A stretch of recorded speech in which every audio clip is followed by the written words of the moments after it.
Hey everybody, Tekking and Barry back again. And oh hey, look at this. Barry's certainly in the holiday spirit. He's got a nice little Christmas scene over here. We got Barry D. Brick with the Santa hat variant, the Christmas tree, and the cozy little fireplace off to the side. It actually does give off a little bit of heat, which is nice. I should package this. I should sell this as like the Barry D. Brick Christmas set. You know, you get the brick and the tree and the fireplace. There you go. Anyway, yes, welcome to the video, everybody. Today, a little bit of a simple video, you know, as opposed to the very complex topics we usually discuss on this channel.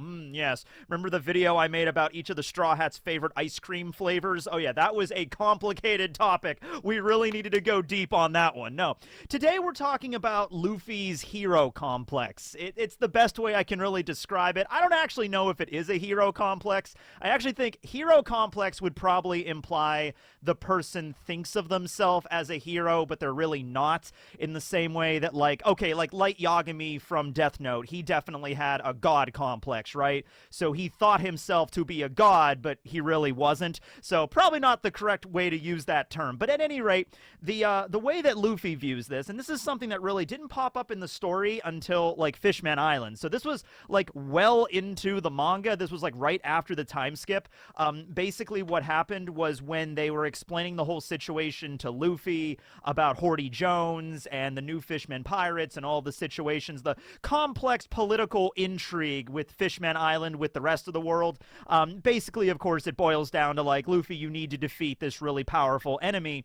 And Luffy was kind of like, yeah, sure, I'll do it, but I don't want to be considered a hero or anything, right? And it's this weird moment in the story where it's like, wait a second, Luffy, you have done several dozen heroic deeds throughout the course of this manga. This is like, we're in the 60s of the volume numbers at this point. You know what I mean? He's already all of a sudden dropping this thing on us. I mean, maybe when he was off training with Rayleigh on Ruskina for 2 years, maybe that's when Luffy... I am under the impression Luffy did gain a little bit more common sense being with Rayleigh for 2 years. You know, because, like, remember one of the first things that happened after the time skip? It was actually the first time we saw Luffy after the time skip. Do you remember what the scene was? It was when Boa and the rest of the Kuja arrived at Ruskina to pick Luffy up and bring him back, and Boa was like, will you marry me, Luffy? And normally whenever she brought that up, Luffy would just ignore her, or like, it's like, what? Whatever, I want food, you know? But no, in this one particular instance, like, the first thing we get with Luffy after the time skip was like, oh yeah, hey Boa, I'm not marrying you, but sure, we can go. And it's just like, yeah, that was like the first instinct that I got. Like, what if Luffy developed a little bit of common sense? He matured a little bit in the last 2 years, right? So maybe that's where this came from. I don't know. But Luffy specifically mentioned, I don't want to be considered a hero. And his only real line of reasoning for that was because heroes are selfless. Heroes, you know, when they defeat the big bad, you know, and have the feast, they share the food with all of the townsfolk, and they only have a little bit for themselves. I want to take all the food for mine. I'm the one that eats all the food, you know, and it's just like, okay, all right, but still, I would consider, okay, in this instance, I would think it's more of just Luffy has his own, like, internal personal definition of what it means to be a hero. And that definition revolves solely around food, it seems. Because Luffy's like, hey, listen, if you want me to show up on your island and beat up some really strong person because they're oppressing you, fine, I'll do that, but I'm getting all the food at the end of the day, damn it. You know, that's like the one thing Luffy's, like, supremely concerned with. I was like, I'll tell you what, if I beat up Crocodile and all I get is a tiny little plate of French fries at the end of this, I'm not helping you. You know, honestly, it does come off a little bit. Okay, Luffy is definitely a little selfish, probably more than a little selfish. Luffy's the kind of guy where at the dinner table, you'll be in the middle of, like, looking at your food and like, man, this looks really delicious, and right before you're about to sink in your teeth into it, Luffy grabs it and, oh, you know, Luffy's that kind of guy. So his table manners definitely need something to be desired. He can be very selfish in that regard. Luffy's a very fascinating character in general because he's somebody that always wears his emotions and expresses his thoughts and everything like right out there on his sleeve, right there out in the open. If he wants to do something, he will often just go and do it. Sometimes that's a positive. It's like thinking quick and acting fast. Other times it's a detriment. Like when he charged after Kaido at the beginning of Wano, he's like, hey, Kaido's right there. I'm going to go fight him. Completely really unfazed by the fact that Kaido is a giant dragon and everybody had been telling him, do not fight Kaido. He is too strong. You cannot beat him. Luffy's like, if I beat him, everything's just solved, right? And it's like, I mean, yes, but you're not going to. It's like, yeah, that ended about the way that we thought it would. But, it's like sometimes it's a positive, sometimes it's a negative. You just got to take it with Luffy, okay? Other times he'll want to do stuff and he's like, he has his mind set on it. You can change his opinion, though. It's not completely impossible. It's just very difficult. And typically it's when the rest of the crew have to step in. That's honestly what Zoro's main job is on the crew. The first mate, and actually historical pirate crews didn't really do much in that regard. They were pretty much just there as a reserve in case the captain got hit by a cannonball or something, right? So, Zoro does not have a lot of official duties as first mate or vice captain, but he does have one duty, and that is to rein Luffy in when he's really going far off the ranch, okay? When Luffy, most of the time he'll do something stupid, Zoro will just let him do it, because it's like, it's Luffy, whatever. But every once in a while, like the situation with Usopp is a prime example, and more recently, when they were going to go deal with Vivi's situation, when they found out about Vivi, and Luffy's first thought, his first instinct was, we gotta go save her, set sail for Alabasta. Zoro's the one that's like, okay, no, we're not going back to Alabasta. There's no point for us to go back to Alabasta. She is not there. All right, well, let's go to Marijois then. Like, no, Luffy, we're not going to the headquarters of the world government for you to burst into their holy city and, like, level the entire Pangaea castle. No, we're not doing that today. All right, I'll let you get away with a lot of crap on this ship, but I'm putting my foot down with that, all right? And she might not even be there for all we know, you know what I mean? We're not going to literally pick a fight with the strongest entity on the entire planet just because you have a hunch that maybe Vivi might be there, okay?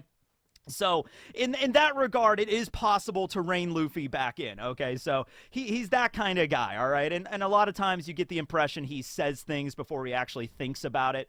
But Luffy sort of lives in his own little world, and that's kind of why we like him as a main character, And in this instance with the hero thing, it kind of goes along with that, all right? Where Luffy has irrefutably been a hero several times in the past. Like, probably the most obvious one that pops into my brain, like, he definitely saved Alabasta from Crocodile and Syrup Village from, Kuro and the Baratier from Don Krieg and, liberating Kokoyashi Village from Arlong's grip, and, like, saving Nami's homeland and her family, that's a big deal. The first thing that pops into my head, though, is Skypiea. I mean, you really can't get more about him being a hero than Skypiea. Like, literally, it was under the control of a despotic, man that actually did have a god complex, Eneru, with the power to, like, just nuke islands whenever he felt like it. And Luffy's the one that showed up and literally KO'd God, knocked his ass out, and then saved the day.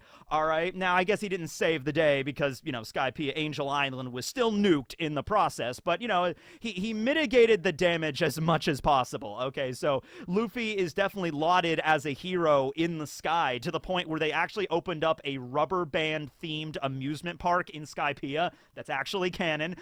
So, Luffy's definitely a hero in that regard there. Absolutely. Okay. And when you actually stop to think about it, it's not up to Luffy whether or not he's regarded as a hero. That's not his decision to make. That's the people that he saves. All right. If he goes to an island and he punches out the big bad, whether the people of the island choose to look at him as a hero or choose to look at him as like a liberator liberator or maybe even a god in some respects, because you could see that as well. You could see if, like, for example, this isn't how it happened with Skypiea, but you could see it going that way, where all of the people of Skypiea were oppressed by Eneru. Luffy shows up and punches out the person that they literally considered a god with lightning powers and shit. Luffy beat him. It is a marvel that maybe actually some of the people on Sky Island might actually consider Luffy a god. They might actually look at him as a savior god that slew the evil god, and now he's there. There might be a cult dedicated to rubber that exists in the sky right now that are praising Lord Straw Hat, Lord Straw Hat. And Luffy is none the wiser. Would Luffy be okay with that? No, probably not. He'd be a little skeeved out if he ever went back to Skypiea and they were like building giant statues and like worshiping him in temples and crap. He would be like, this is a little strange. I didn't really ask for this. Whatever.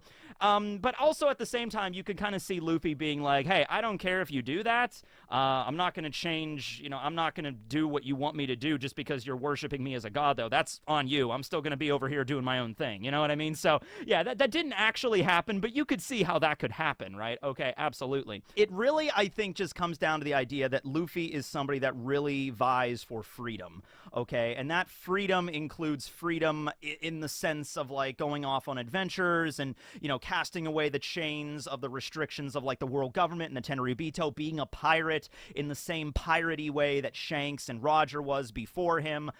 That's Luffy's main goal, and it's also something that goes in line with a lot of the other bearers of the Will of D. It's that freedom, okay? And I guess at some point, Luffy got it in his head that being a hero, is not that sense of freedom. Being a hero is sort of, I think he's viewing this in a very lawful good kind of setting, kind of scenario, where you are like the knight in shining armor with the glistening awesome sword and the shield, and you like, it's like, people of Townsville. Okay, we're going into Powerpuff Girls territory, but whatever, I'll go with it. People of Townsville, you have been besieged by a giant monkey with a huge cranium. I shall slice him down. Yes, now you will all eat fruitfully this eve and be free from his tyrannical rule, for I am a hero, and now I am on to the next great task. Something along those lines. I guess that's probably what Luffy envisions in his mind when he thinks of a hero. We could get alignments into it in the whole D&D aspect of it. I've always regarded Luffy as chaotic good. So let me know how you view about that. Like, there's never a general consensus when it comes to alignments. There's always like, no, Luffy's not chaotic good. He's definitely this. But I've always viewed him as chaotic good. I've always viewed him as somebody that, like, will do kind of whatever he wants to do by any means necessary, for the sake of good, even if it results in massive property damage and destruction on the way. He'll do it. You know what I mean? He'll definitely, when he gets into a fight, Luffy's never somebody that's like, okay, I'm about to fight somebody really powerful. Make sure to evacuate the town so nobody gets hurt in the background. No, Luffy doesn't really care about that. He kind of just starts fighting, and maybe the other Straw Hats or somebody else will worry about the evacuation process or whatever, okay? And, as another example of that, when he was charging down through Impel Down to rescue Ace, I mean, he was knocking people over the sides of, like, in the 4th level into giant vats of boiling blood. They're dead, he's definitely like knocking people over. Like, these people are at least some of them are very, mortally injured, if not dead, after Luffy charges down, okay? But all for the sake of, good for rescuing his brother, okay? So you could see it a little bit that way. So in the most recent chapter of One Piece, Luffy brings up the hero thing again, where Vegapunk was talking about his dream and what he wants to do and the free energy and all that kind of stuff. And Vegapunk definitely has his own viewpoints of being a hero and wanting to bring a new age of enlightenment into the world with this energy source plus the internet. And Luffy doesn't really understand the particulars of it because he's Luffy, he's not very book smart. But he's just like, I don't really understand it, but you want to give stuff away for free. You want to help people out. That's great. But I'm not a hero, all right? And that's something else. Like, it never really got brought up again. It got brought up at Fishman Island, and it got brought up here, which also makes me think of whether or not that was intentional and Oda was trying to, connect the dots between Fishman Island and Egghead. And he definitely is, at least in some way, because the Iron Giant attacked Marijois 200 years ago, the exact same year that the fishmen and merfolk, like, you know, there's like civil rights operation began to actually take hold, all right, when they were no longer considered just fish and they were beginning to actually get rights, was the same time this giant rampage through Marijois, okay? So there's definitely connections here, and I'm not sure what all the connections are, but just the fact that Luffy, you know, never brought up the whole hero complex thing up until Fishman Island, and then never brings it up again after that, all the way up until now in the story where we're at Egghead. Okay, yeah, and it really does seem like it might just be more for his personal definition of it, but maybe like there's a greater reason for it, like a greater purpose for him saying this, and it ties back to the theme of One Piece in general, right? Maybe. Something else that brings a little bit of confusion into this is, and I think even if Luffy sat down and thought about it for more than like 5 minutes, he would really come to this conclusion as well. But he just doesn't think about that sort of stuff. Here's a fun little fact about One Piece, and Oda even addressed this. Luffy does not have internal dialogue very often. You know how characters will often, like, have internal dialogue about, like, oh my god, he has 5 swords, he's going to attack me, I better move left. You know, no. It's like Luffy never thinks.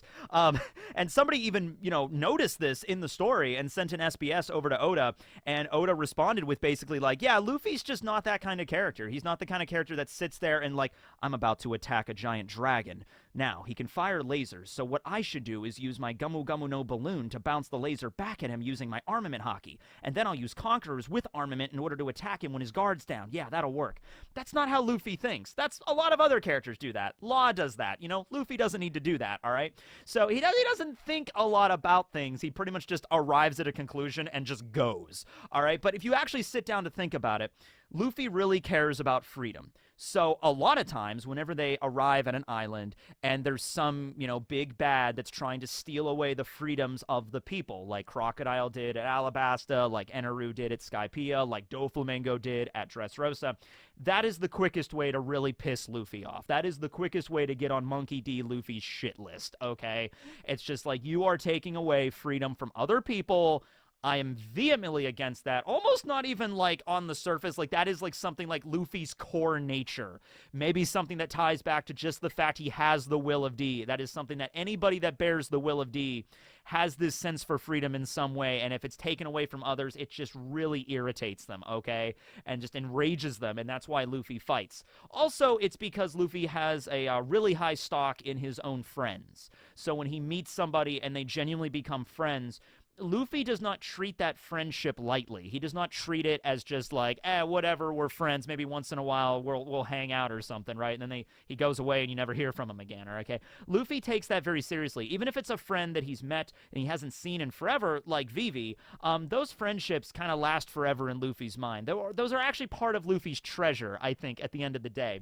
You know, there's that old joke that, you know, like, the friends we made along the way is the true treasure. It's the true One Piece. That's not going to be the case, but I think in Luffy's mind, it's part of the treasure. It really is. Like, there's going to be more to the One Piece than just, it was the journey, it was the friends we made along the way. But for Luffy, that's a big part of it. It really is, okay? So when Luffy becomes friends with somebody and that person asks Luffy to help them, you know, it's like when Kinemon was weeping after they couldn't defeat Kaido, after the Scabbards failed, Luffy's, you know, there with Kinemon's body and Kinemon's all bloody and broken and he's like, please, Luffy, Dono, you need to save the island. And then, you know, Luffy's like, yeah, we got this. I got this. Don't worry about it, okay? And, yeah, I think if Luffy even sat down to think about it, wait a second, I really care about freedom. And I really care about my friends. And when my friends ask me to do something to defeat somebody that's taking away their freedom, I'll definitely do that. And therefore, I've become a hero to my friends and their people. I'm still eating all the food. You know, that's basically like, wait a second, like Luffy's just reached it. Like, wait a second, maybe I am a hero.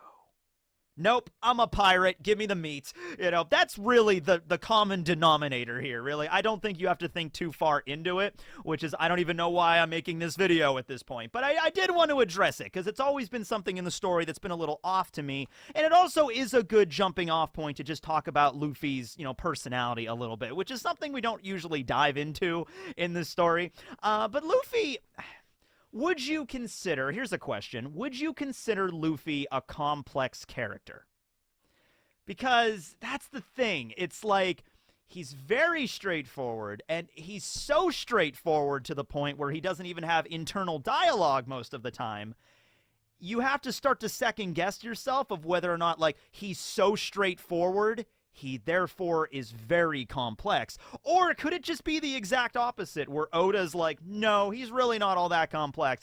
He's pretty simple. He really does wear his emotions on a sleeve right there in the whole world, and that's really all there is to Luffy. That's really it. And maybe that's why he is so likable. He's not really all that complex. He's just Luffy. He's just Luffy. Read the first couple of arcs of One Piece, you pretty much got a handle for Luffy's character, and that is consistent throughout pretty much all of One Piece, okay? There's a few moments here and there where Luffy might say something or might do something, and you might, scratch your head a bit and wonder, like, wait a second, did Oda forget about this other moment? But those are very few and far between. Luffy during Fishman Island says, I don't want to be a hero. The Straw Hats could easily have all looked at Luffy, like Nami. Nami could have looked to Luffy there and like, dude, you liberated my entire island from Arlong, the person that enslaved me and shot my mother when I was a little kid. Luffy, you're my hero. You're the hero to all of Kokoyashi Village. I'm sorry to tell you. Luffy might just disregard that. Luffy might just be like, yeah, that doesn't count though. I'm not a hero here. Luffy might not, he just doesn't get it, but it's like, it's okay that he doesn't get it. Robin as well. Robin could look to Luffy like, Luffy, you are definitely 100% a hero. Actually, all the Straw Hats could really look to Luffy whenever he says that kind of shit. And he's like, I am not a hero. Zoro could be like, you saved me from starving. You're my hero, Luffy. Usopp could be like, you saved my entire village from the evil butler, Kuro, and you saved Kaya, and you got me going out to sea to follow my dream. You're my hero, Luffy. Sanji's like, you saved the Baratier from Don Krieg, and you brought me out to sea to, find the All Blue, and then you also, helped me out during Totland when I was at my lowest, and you came and saved me. You're my hero, Luffy. Chopper's like, you protected Hero Look's flag even though you barely knew me, and you welcomed me onto your crew even though I'm kind of a freak of nature. It's just like, you're my hero, Luffy. And then Robin's like, literally everything all of Enies Lobby. All of Enies Lobby, you're my hero, Luffy. Frankie's like, well, okay, wait, hold on a second here. You made Robin stop squeezing my nuts, Luffy. You're my hero. And then Brooke, I mean, that's an easy one right there. It's like, I was literally adrift in a sea for 5 decades with only the corpses of my former friends to provide me company. I lost my mind on a daily basis and then gained it back, only to slip back in the darkness. I also lost my shadow, and you got me all that stuff back, and then you have friends, and I actually have people to talk to for a change. You're my hero, Luffy. I sing a song about how much of a hero you are. And then Jinbei's like, Luffy, you literally saved my entire homeland. You freed me from Impel Down. You are literally responsible for beginning to break down the centuries of racism that involves the fishmen and merfolk, just symbolized right there when Jinbei and Luffy, they had the blood transfusion right there. So Jinbei's like, you're my hero, Luffy. So literally every Straw Hat could turn and look to Luffy and be like, you are our hero. And Luffy would be like, what? Huh? But I'm a pirate, not a hero. Come on, guys. Maybe that's why they don't bring it up, because it's like, you know what? Luffy saved all of us at individual points throughout the story. If he says he's not a hero, it's fine. He totally is, but it's fine. Just let him have his moment. Sure, Luffy, yeah, you don't want to be a hero. You want to be a pirate. And Luffy's like, yeah. It's like, okay. Well, anyway, that's the video. I'm not really sure if I said anything important or integral to Luffy's character, but there it is for posterity. Okay, thanks for watching. And now moving on to Octopus Facts. Ooh, this is a fun one.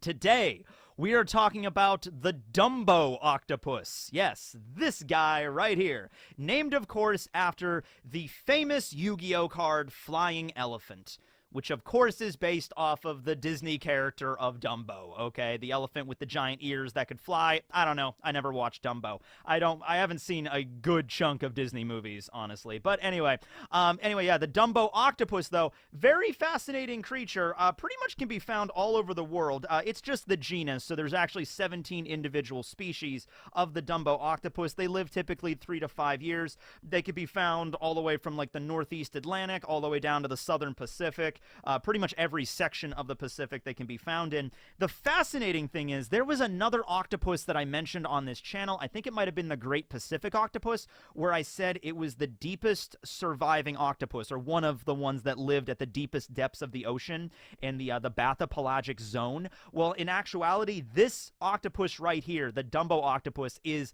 definitively the octopus that lives at the deepest depths of the ocean, because this thing lives in the hadopelagic zone. All right, so just to give you an overview of the different zones of the ocean, when we go down further and further, the bathypelagic zone is the zone that has like the anglerfish and like the luminescent squids and everything like that, and it's already dark enough there. But there's actually two more layers that go down even below that. There's the abyssopelagic zone, as in the abyss, and then the hadopelagic zone, which is named after Hades, okay, the Greek lord of the dead. All right, and the hadopelagic zone can literally only exist in trenches of the Pacific Ocean, okay, and any ocean, I guess, but like the Marianas Trench is in the hadopelagic zone, because it goes, here's the ocean floor, and then the Marianas Trench goes down the deepest. In this case, we're talking about the Java Trench, which is located in the Indian Ocean and is the deepest part of that particular ocean, the Indian Ocean, and that is where a lot of these octopus, the Dumbo octopus, live. So they're very, very far down, something like 7,000 meters below. The deepest depths of the hadopelagic zone is literally the deepest depths of the ocean, period, which would be the lowest depths of the Marianas Trench, which I think is all the way down like 11,000 meters down. But still, 7,000 meters is considered that in certain circumstances, and the Dumbo octopus lives down there. For that reason, there's not a tremendous amount of predators. Food is a little scarce because there's not really a lot of things that can live down there. You got some tube worms. Those look really delicious, I guess. You also have to understand the pressure down there is absurd, because you're literally 7,000 meters under the ocean. Pressure is ridiculous. The Dumbo octopus actually moves by flapping its, it looks like their ears, like Dumbo, like with the giant ears. So it like flaps its ears and then propels itself. So it moves a little differently from other octopi. But man, yeah, that's when you're talking about the deepest depths of the ocean. If you ever find yourself down in the hadopelagic zone, if you ever get into one of those giant submarine ball things and submerge to the very bottom of the depths of the ocean blue, you might see this thing. So say hi to Dumbo for me. Thanks for watching, everybody. This will be Tekking signing out. All right, Barry. I feel like Barry should be reading like A Christmas Carol right now or something. Tell us all about Ebenezer Scrooge, Barry.